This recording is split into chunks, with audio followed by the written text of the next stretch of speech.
I was born with a crimson lotus birthmark on my temple, a symbol the shamans called blessed, a mark of abundance that would bring prosperity to whatever household I entered. Because of this mark, the king of Goguryeo himself decreed that I, Min Se-yan, would marry General Dae Ho-jin, the tiger of the north, who lay near death from wounds suffered in battle against the Sui invaders. On the third day after our wedding ceremony, as I sat vigil beside his unconscious form, burning incense and whispering prayers to the spirits, Ho-jin's eyes finally opened. The physicians called it a miracle. Within the month, we consummated our union, and soon I carried twins beneath my heart, a blessing the court astrologers proclaimed would secure the general's legendary bloodline. But my half-sister, Gil-ah, had always envied what I possessed. When she disappeared from our family compound one autumn night, leaving only a tear-stained letter behind, I thought it was merely another of her dramatic gestures. I never imagined how that letter would be used against me. She was found 3 days later in a mountain pass, her body abandoned by bandits who had taken everything, even her dignity. When Ho-jin returned from retrieving her corpse, his eyes held a madness I'd never seen before. I was 9 months heavy with child when he came to our chambers. The servants had all been dismissed, every attendant, every midwife who should have been there as my labor began. I remember the confusion, then the fear as he approached with a knife gleaming in the lamplight. Gil-ah bore the mark of the sacred phoenix, he snarled, and his voice was nothing like the man who had held me gently in our marriage bed. A celestial bird of rebirth and power, but she was too humble to speak of it, too selfless to claim the glory. And you, with your common lotus, you paraded yours before the entire court until everyone knew. If not for that mark, do you think you would be worthy of the title general's wife? Do you think you're worthy of carrying my children? The blade descended. I felt the searing agony as he carved the birthmark from my flesh, felt the warm blood streaming down my face and pooling beneath me as my body tried to bring new life into the world. The twins died with me that night, still unborn, as my lifeblood soaked into the silk bedding. When I opened my eyes again, I was standing in the king's throne room, and the royal decree granting my marriage had just been announced. I had returned to the beginning. This time, I didn't hesitate. Before the entire court could congratulate me, I pulled the jade hairpin from my elaborate updo and dragged its sharp point across my temple, destroying the lotus mark in a spray of crimson. The gasps echoed through the hall. The queen rose from her seat, her face pale with shock.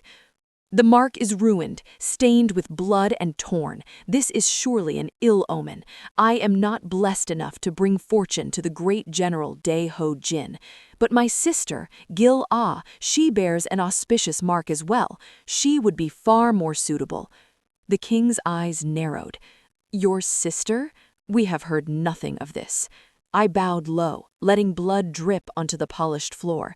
My sister carries the mark of the sacred phoenix, Your Majesty.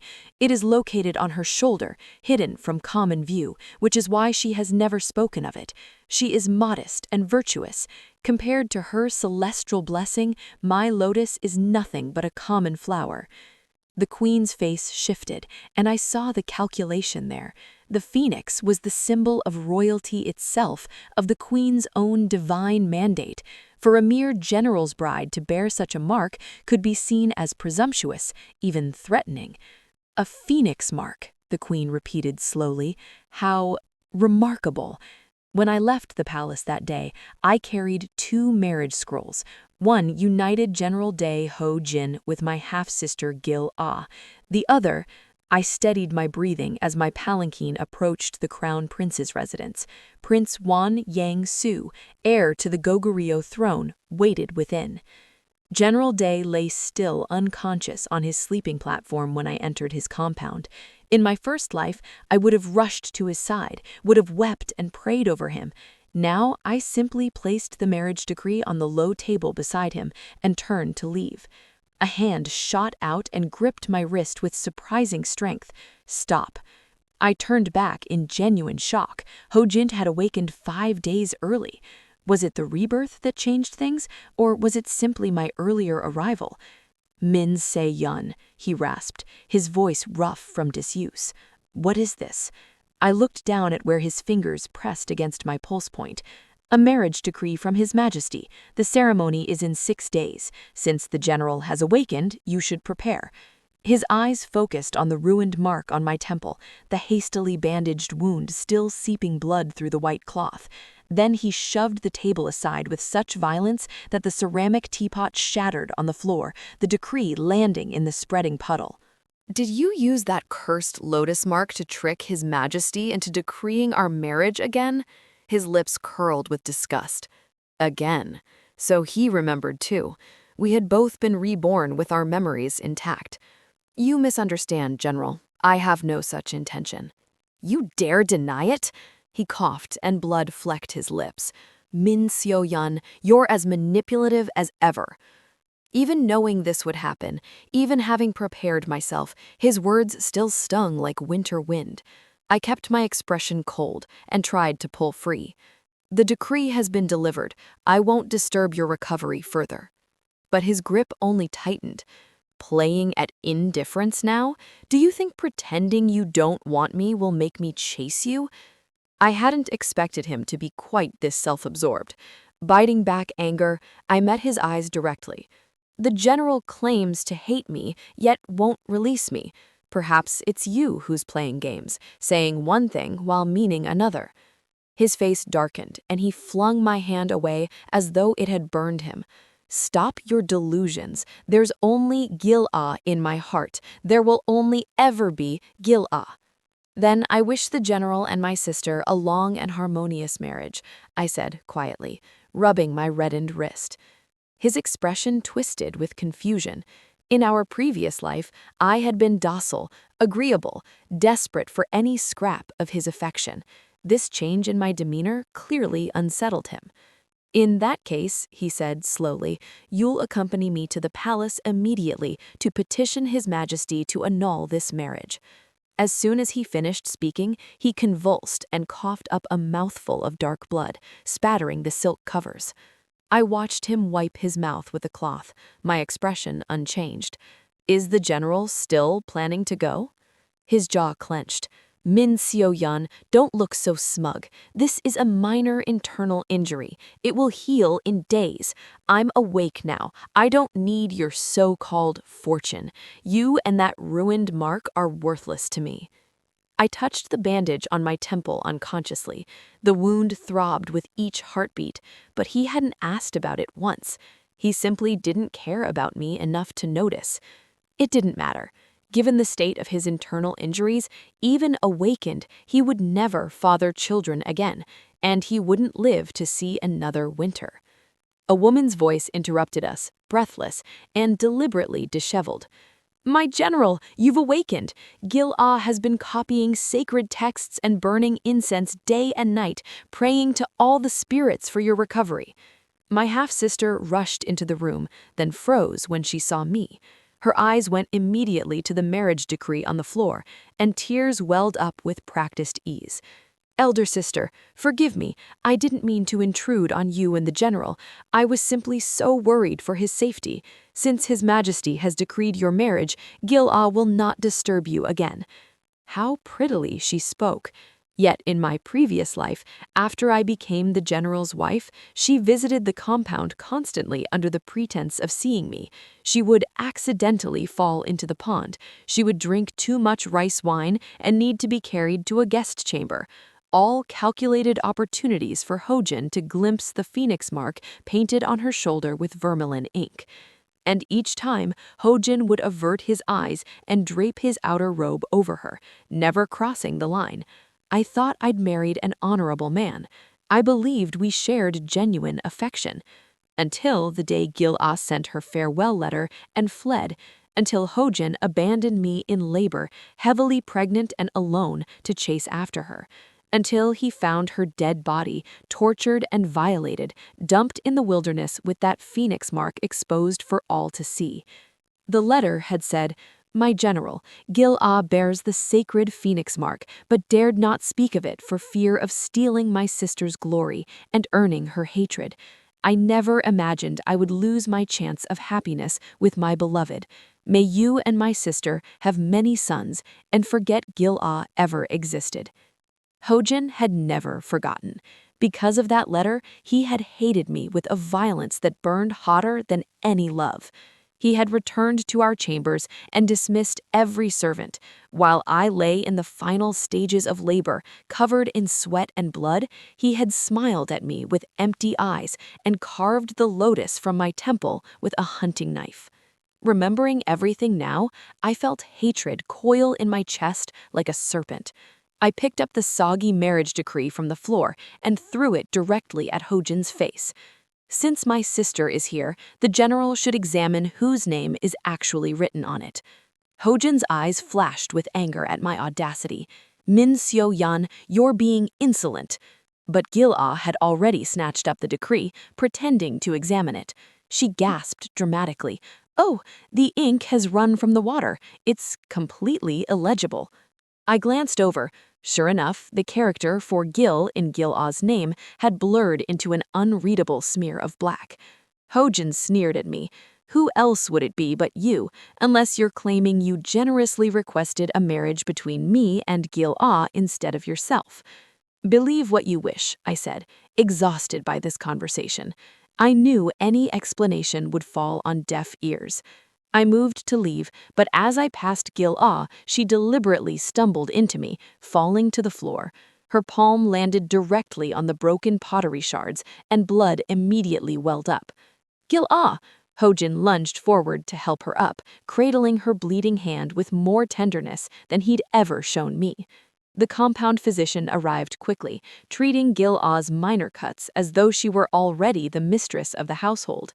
Meanwhile, guards seized me and forced me to kneel among the broken pottery. Ho-jin looked down at me, his gaze as cold as river ice in winter. Then he struck me across the face. The slap echoed through the chamber. Min Seo-yan, I didn't expect you to be so vicious. It was one thing for you to tyrannize your family household and torment Gil-ah, but to be so bold in my compound? When did I ever torment Gil-ah? Her complaints to him, her accusations, those had all happened after our marriage in the previous timeline. So Ho-jin had also been reborn with his memories. Do you admit your fault? He demanded. I laughed bitterly. What difference would my admission make? You've already decided I'm guilty. His face darkened further, and he had me locked in the storage shed, saying he would teach me proper behavior. For the next several days, Gil-ah remained in the compound, personally caring for Ho-jin. I could hear the servants whispering outside my prison. Between the two Miss Mins, who was actually the general's intended bride? Obviously, Miss Gil-ah. Look how the general dotes on her. All the Scylla silk and rare medicines in the storehouse, she can choose whatever she wants. But didn't His Majesty grant the marriage to the one locked in the storage shed? The general threw a massive fit over that decree. What does that Min Se-yeon have besides a ruined lotus mark? She's not even through the door yet and already rejected. They fed me nothing but spoiled rice and rotten vegetables for 3 days. I retched constantly.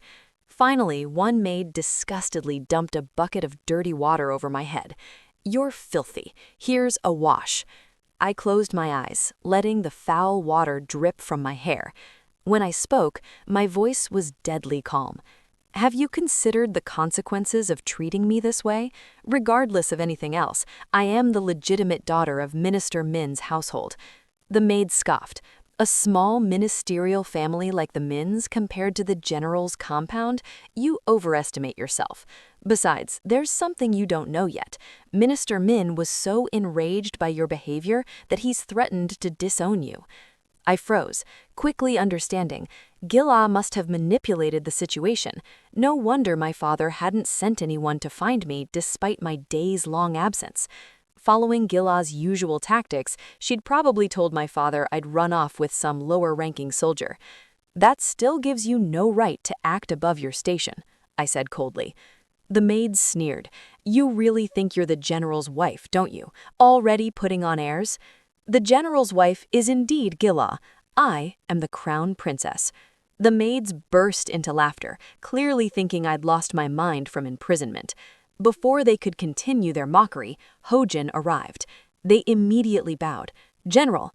He barely glanced at my disheveled, soaking state before ordering curtly, "Come with me to the palace. We're petitioning His Majesty to annul the engagement." He dragged me forcibly into a carriage. At the palace, the queen looked at me with genuine concern. "Seon, how did you come to be in such a state?" Ho-jin answered before I could. "She lost her footing and fell into a pond." The queen's expression was affectionate but exasperated. "Why are you always so careless? Perhaps we should have the Eastern Palace properly renovated so Seon doesn't fall again." Ho-jin's face showed confusion. What did my falling have to do with the Eastern Palace? The king nodded in agreement with the queen's suggestion, then clapped Ho-jin on the shoulder. "Ho-jin, I heard you awakened the very day the marriage was decreed. You've recovered well these past days. It seems having the Min daughter bring you fortune truly worked." Ho-jin's expression turned stormy. "Your Majesty, your servant humbly requests that you withdraw the marriage decree." The king and queen both looked shocked. "Why would you object to the second Miss Min?" the king asked. Ho-jin seemed equally confused. "The second Miss Min? Gila?" The king nodded. "I have already granted Gila to you as your wife. Didn't Seon tell you?" Ho-jin's eyes widened as he turned to stare at me. He was recalling what I'd said earlier, realizing it had been true. Had I really been kind-hearted enough to arrange his marriage to the woman he loved? "So then, what about Min Seon?" Ho-jin asked, frowning. The queen smiled. "Seon will also be married in 4 days, on the same auspicious date." Ho-jin's face went ashen. After we left the palace, he grabbed my wrist again. "You were reborn too, weren't you?" I pulled free. "I don't know what the general means." "Don't play games with me." His eyes glittered dangerously. "It seems you knew that in this life you were destined not to be my wife, so you retreated strategically, hoping to enter my household as a concubine. You're that desperate to be near me?" His arrogance was breathtaking. "You're willing to be a concubine just to enter my compound?" he continued. "How pathetic. Fine, I'll grant this wish of yours. Once you enter, make sure you serve Gila well. You owe her for everything in the previous life." 4 days later, on the wedding day, 2 royal processions met on the road outside the Min family compound. Ho-jin stared at the tall, dignified man on horseback across from him, his mouth opening soundlessly. Then I emerged, wearing brilliant red silk wedding robes and an elaborate phoenix crown reserved for the highest rank of bride. Gila followed behind me, her eyes burning with resentment as she stared at my crown. Ho-jin's face turned thunderous. "Min Se-yeon, who gave a concubine like you permission to wear that? Do you enjoy stealing your sister's moment that much? Remove it immediately." The crown prince raised an eyebrow and walked over to take my hand. His touch was warm and steady. "Uncle, you're mistaken," Prince Young-soo said smoothly. "Se-yeon is the crown princess whom I am rightfully marrying. Where does this talk of concubines come from?" Ho-jin went rigid, disbelief flooding his features. "What did you say?" Young-soo smiled, and seeing that I didn't resist, he tightened his grip slightly on my hand, raising it as if displaying a treasure. On my wrist gleamed the sacred phoenix bracelet the queen herself had bestowed. "As you can see, uncle, I am marrying Se-yeon as my crown princess." Ho-jin's face twisted with fury as he glared at me. "Min Se-yeon, you certainly have skills. Getting the crown prince to perform in this charade with you. Do you enjoy stealing your sister's moment that much? Remove it immediately." I frowned, tired of his delusions. "Marriage is not a game, General. I don't have the power to orchestrate such things. Please mind your words." Ho-jin clearly didn't believe I would truly marry Young-soo. After all, in the previous timeline, I had loved him obsessively. Every time he rode to war, I personally sewed his armor padding with prayers stitched into every seam. I climbed the 999 steps to the mountain shrine on my knees to pray for a protective amulet for him. Every letter I sent was filled with longing and devotion. So Ho-jin was absolutely certain I had been willing to marry him when he was unconscious and dying. How could I possibly choose someone else now that he was alive and well? Gilla, who had been ignored throughout this exchange, finally spoke up, her voice trembling. "My general, the auspicious hour approaches. If you no longer wish to marry Gilla, it doesn't matter. I'll return the position to elder sister. I can always enter a monastery and live out my days in prayer." In the past, her fragile act would have pained Ho-jin deeply, but today, for reasons he couldn't articulate, he felt only suffocating irritation. He had no patience for her dramatics. His dark eyes fixed on me with unnerving intensity. After a long moment, he forced words through clenched teeth. "Min Se-yeon, you're being unreasonably willful today. I'll complete the ceremony with Gilla as my principal wife first. Afterward, I'll come fetch you to the compound. Wait obediently at home and reflect on your behavior." He took Gilla's hand deliberately, parading past me and Young-soo as if to spite us both, making sure I could clearly see their intertwined fingers. "By the way, Min Se-yeon," he added coldly, though his eyes betrayed a trace of something like wonder as they lingered on me, "I advise you to change out of those robes immediately." After all, in our previous life, he hadn't been conscious on our wedding day. He'd never seen me in my bridal finery before. Ho-jin helped Gilla into her sedan chair, then turned back to Young-soo. His expression was stern, lecturing like an elder. "Crown Prince, even if you and Se-yeon were childhood companions, you're adults now. You shouldn't indulge her foolishness. I will report today's events truthfully to His Majesty. As the heir apparent, such lack of maturity and judgment makes one unfit for great responsibility." Everyone present paled.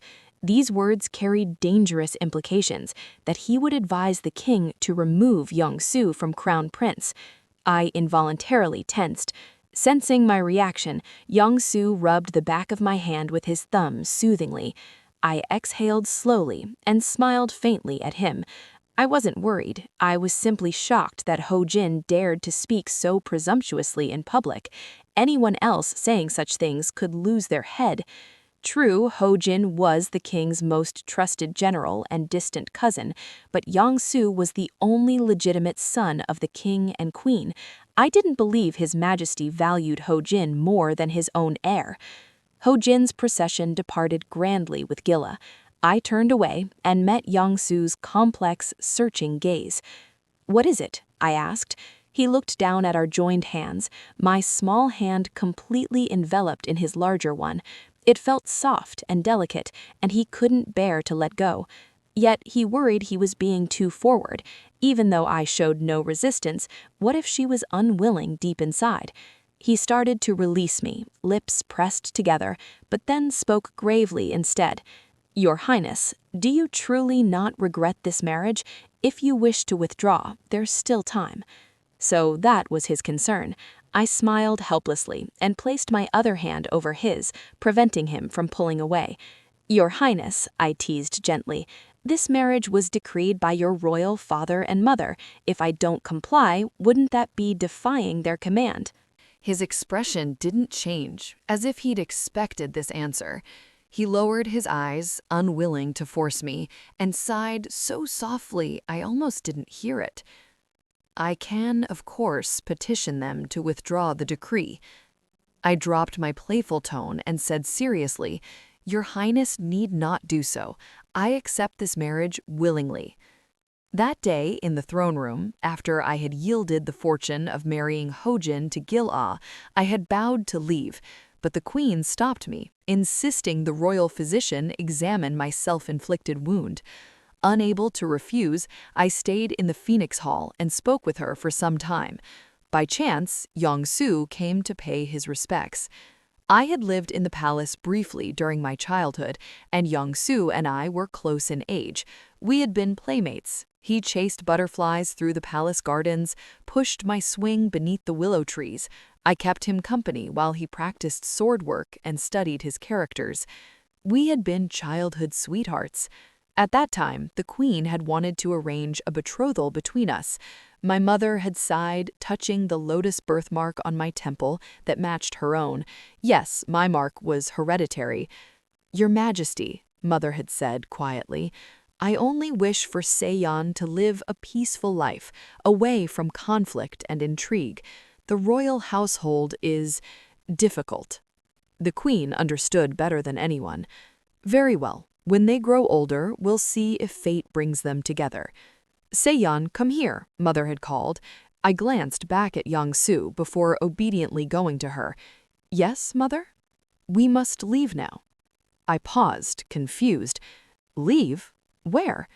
Mother pulled me into a bow before the Queen. The 5-year agreement is complete. I'll take Seyon and depart the palace now. The Queen held Mother's hand, her voice thick with emotion. I'm truly grateful to you. Years ago, when I remained childless and the court officials sent their daughters and sisters flooding into the palace to claim power, if not for you risking your own health to help me conceive, I never would have had Yang-su. That was why the Queen treated me with such warmth and generosity.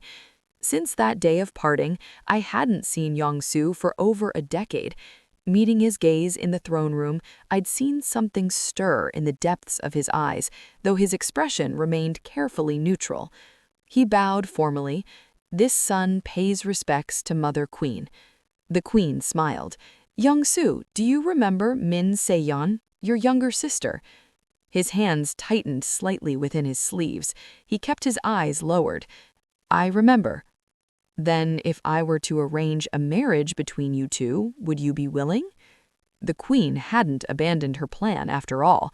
Yang-su's fingers clenched tighter in his sleeves. He didn't raise his eyes. My marriage is entirely subject to Mother Queen's will.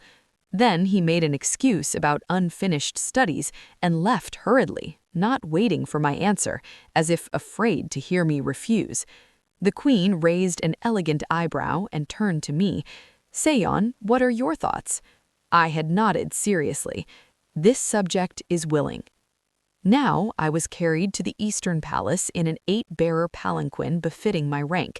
Just as we prepared to complete the ceremonial bows, Ho-jin, who should have been conducting his own wedding ceremony, burst through the doors. His face was dark as a storm cloud, and he held a sword clearly taken from a palace guard. His presence was so menacing that no one dared stop him. Yang-su's eyes sharpened, and he immediately stepped in front of me protectively. Seeing this, Ho-jin ground out through clenched teeth. Seyon, I forbid you to marry him. I was genuinely baffled. What right did he have to forbid anything? Who did he think he was? Ho-jin strode closer, clearly intending to drag me away. Come back to my compound with me. Yang-su's expression turned icy as he drew a sword from a nearby guard's belt. The cold blade hovered at Ho-jin's neck. Ho-jin sneered. Is the crown prince openly threatening his elder, plotting to murder royal kin? Yang-su remained expressionless, pressing the blade forward until a thin line of blood appeared on Ho-jin's neck. And is my uncle openly stealing a bride and disregarding all propriety? He countered coldly. Afraid Yang-su might press too hard, I quickly pulled him back. Your Highness, don't. Seeing me intervene, Ho-jin's expression cleared slightly, and he actually smirked. See? My dear nephew, your crown princess worries about me. Before the words fully left his mouth, I pushed aside Yang-su's sword and slapped Ho-jin himself across the face. The crack echoed through the hall. He turned his head sharply, seemingly stunned. It took a long moment before he turned back to stare at me, emotions churning in his eyes like a storm-tossed sea. General, I said coldly, your wife is waiting at your compound. On such a joyous day, you should return and attend to your bride. What purpose does disrupting someone else's wedding serve? Ho-jin's throat worked as he swallowed. His voice came out hoarse. Seyon, are you really going to marry the crown prince? Halfway through his own ceremony with Gila, he'd felt overwhelming unease. when his men stationed at my family compound reported that I had entered the crown prince's palanquin and departed for the Eastern Palace, he'd abandoned Gila alone in the wedding hall, ignoring her desperate pleas, and rushed here. Seeing me nod, Ho-jin roared in fury. I don't believe it. He must have forced you. How could you possibly marry someone else? The person you love is me. Enough, I interrupted impatiently, unwilling to hear him speak of the previous timeline. General, no, I should follow His Highness and call you Uncle now. At the word uncle, Ho-jin's face turned a sickly shade of green. He grabbed my wrist without warning. Seon, this is the last chance I'm giving you. His voice dropped low. Come with me. The position of general's wife. Isn't that what you've always wanted? I'll give it to you. At that moment, Gila, who had followed him here, heard everything. Tears immediately streamed down her face. My general, she said, her voice trembling. The look she gave me was pure venom. Are you going to abandon Gila for my sister? Ho-jin frowned, saying nothing.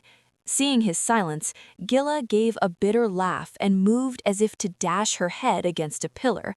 Ho-jin couldn't simply let her die, so he reached out to stop her, his face full of irritation. Gila, I thought you were gentle and reasonable. I didn't expect such theatrics. If you continue treating your life so carelessly, I won't care whether you live or die. He'd never spoken so harshly to her before. Gila sobbed as if her heart was breaking. Watching this chaos, I felt anger rising in my chest. Fortunately, the king had been informed of the disruption, and palace guards quickly arrived to restore order. Ho-jin and Gila were escorted back to his compound. Young-soo and I continued our interrupted ceremony. On our wedding night, after drinking the ceremonial wine, emboldened by the alcohol warming my blood, I gathered my courage and pressed a soft kiss to his lips. Young-soo's eyes darkened immediately, and he pulled me down onto the silk bedding, holding me as though I might vanish. Seon, I've really married you. This isn't a dream, is it? He embraced me tightly, as if I were a treasure he'd lost and found again. I once had a nightmare where you married the uncle and left me forever. He was speaking of the previous timeline. Had he been reborn as well? I paused, then wrapped my arms around his waist and buried my face against his broad chest, breathing in the clean scent of him. Your Highness, that was only a dream. It's all in the past. I was comforting him. I was also reminding myself, it was all in the past. 2 months later, at a palace banquet, the royal physician publicly announced my pregnancy. Young-soo immediately ordered all cold dishes removed from before me and asked anxiously, How do you feel, Seon? Are you nauseous? I covered my lips with my silk sleeve, smiling as I shook my head. From across the hall, I could feel Ho-jin's complicated gaze boring at me. In my previous life, this was around the time my pregnancy had been discovered, but now there was no sign of life in Gila's belly. The king, delighted by the news, waved his hand magnanimously and bestowed numerous treasures on me. Then he inevitably asked about Gila, who had married on the same day. Doesn't the general's wife bear the sacred phoenix mark, said to reign above all other symbols of fertility? Why is there no news from her? Gila's face went rigid, and she looked away guiltily. Ho-jin frowned. Seeing her reaction, suspicion bloomed in his mind. For the past 2 months, he spent most of his energy on me, pleading with me to look at him again, to forgive me. He hadn't touched Gila even once. He sent rare treasures to the Eastern Palace. I returned them. He waited at the palace gates to intercept me. I ignored him. When he tried to physically stop me, I called the guards. The last time, Ho-jin had asked me with red-rimmed eyes and a voice gone hoarse, Seon, will you truly never forgive me? I don't care that you've lost your maidenhood to another man. I don't care that you're remarried. I'm still willing to take you as my wife. Isn't that enough? What more do you want from me? I curled my lips in a mocking smile. I want you to disappear from my sight, forever. Can you do that? Ho-jin looked as though I'd struck him. Seon, do you hate me that much? That day, Ho-jin returned to his compound despondent and distracted. Gilla, seizing the opportunity, drugged his wine and forced relations while he was unconscious. When he woke the next morning, he overturned the bed in rage. The incident spread throughout the capital. Gilla, needing to drug her own husband to consummate their marriage, became gossip among the noblewomen. They whispered that she was less a general's wife than a desperate servant. All of this pushed Gilla's resentment towards me to a breaking point. During an evening boat excursion on the Taedong River, when Young Soo was in discussion with the king and I stood alone at the railing, she crept up behind me and shoved hard. My balance tipped forward. In that critical instant, I instinctively grabbed for anything to steady myself and caught Gilla's sleeve, pulling her down with me. The cold river water closed over my head like a tomb. I choked, struggled, felt my limbs grow heavy. The world went dark. When I opened my eyes again, I was lying on a cushioned platform. Yong-soo sat beside me, his face etched with worry and fear. I sat up quickly, assuring him I was unharmed, but the commotion outside drew my attention. Gilla was bound with ropes, and there was talk of drowning her in the river as punishment. Ho-jin's face was a mask of disappointment and rage. So, your phoenix birthmark was fake. It washed away in the water. He stared at her shoulder where the vermilion paint had dissolved, revealing unblemished skin beneath. To marry me, your methods were truly despicable and shameless. Gilla knelt on the deck, trembling violently. Please spare my life, my general. I didn't mean to deceive you. I truly didn't. This is the crime of deceiving the sovereign, Ho-jin said coldly. Crying, she voluntarily confessed everything, hoping for mercy. I was just so envious that elder sister had the lotus birthmark and everyone admired her. I couldn't bear being the shadow that only emphasized her brilliance. I was possessed by jealousy for just a moment. Ho-jin raised his eyes, distracted. He saw me, pale and weak, supported by Yang-soo as I emerged from the cabin. His fists clenched unconsciously, nails digging deep into his palms until they drew blood. Shut your mouth, Ho-jin snarled at Gilla. You dared attempt to murder the crown princess. You deserve to die 10,000 times over. It turned out the queen's head handmaid had witnessed Gilla pushing me into the water.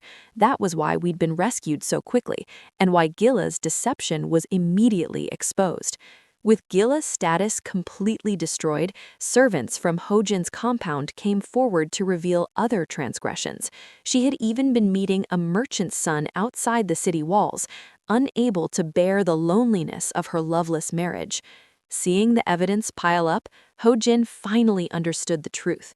In the previous life, Gilla hadn't run away because he'd broken her heart. She had been planning to elope with another man. He slapped her so hard she spat blood onto the wooden deck. With so many crimes, Gilla's life was forfeit.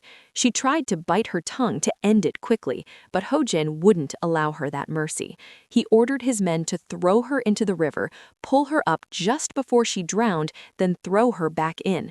This continued for 3 days and nights, until Gilla's skin was bloated and waterlogged, her eyes vacant, barely clinging to life. Finally, Ho-jin personally delivered her to the mountain bandits' den, the same fate she'd met in our previous life. After doing all this, he came to me as if expecting praise, saying urgently, "Seon, in the last life, I was deceived by Gilla. That's why I hurt you. Now that I've avenged you, can you forgive me?" I stroked my slightly swelling abdomen, my eyes cold and distant.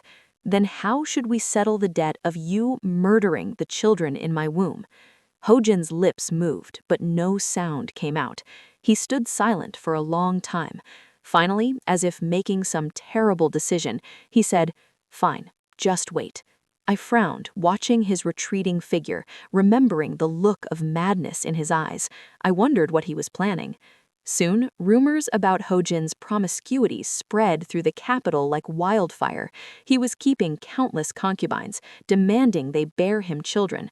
Whoever became pregnant first would receive extraordinary rewards and status. He appeared at the Eastern Palace one day, smiling with something broken in his eyes. "Seon, when the time comes, I'll have so many children. You can kill them however you wish to vent your anger. Would that satisfy you?" I stared at him, genuinely shocked. Ho-jin had lost his mind. But he was destined for disappointment. It was impossible for him to father any children. His internal injuries had destroyed that capability. Even he began to deteriorate, growing gaunt and hollow-eyed, his once powerful frame wasting away until he looked like a walking corpse. He no longer resembled the legendary tiger of the north in any way. On the day I gave birth to twins, a boy and a girl, the entire Eastern Palace erupted in celebration. Ho-jin stood silently outside the gates all night. When guards found him the next morning, his hair had turned completely white, and his body was rigid in death, frozen in place like a statue, still staring toward the palace where I lived. When news reached the king, he merely lowered his head and sighed. Let it be. It was his fate. As for Yong-soo and me, we exchanged a glance, each holding one of our children. We sat in the palace's small garden that evening, watching the moon rise. Tonight, it was full, round and complete, signifying that this life, finally, was whole. The lotus mark on my temple had healed into a silvery scar, barely visible. Yong-soo traced it gently with his fingertip. "Does it still hurt?" he asked softly. "No," I said, and meant it. "Not anymore." He smiled then, a real smile, warm and unguarded, and pulled me closer. Our daughter gurgled happily in my arms, while our son slept peacefully in his. In the previous life, I had died believing I was unloved and unwanted, carved apart by the man I devoted everything to. In this life, I lived surrounded by genuine love, holding the future of Goguryeo in my arms. The moon hung full and bright above us, casting silver light across the palace gardens. Somewhere in the distance, drums celebrated the birth of the royal heirs. And for the first time in 2 lifetimes, my heart was finally, truly at peace.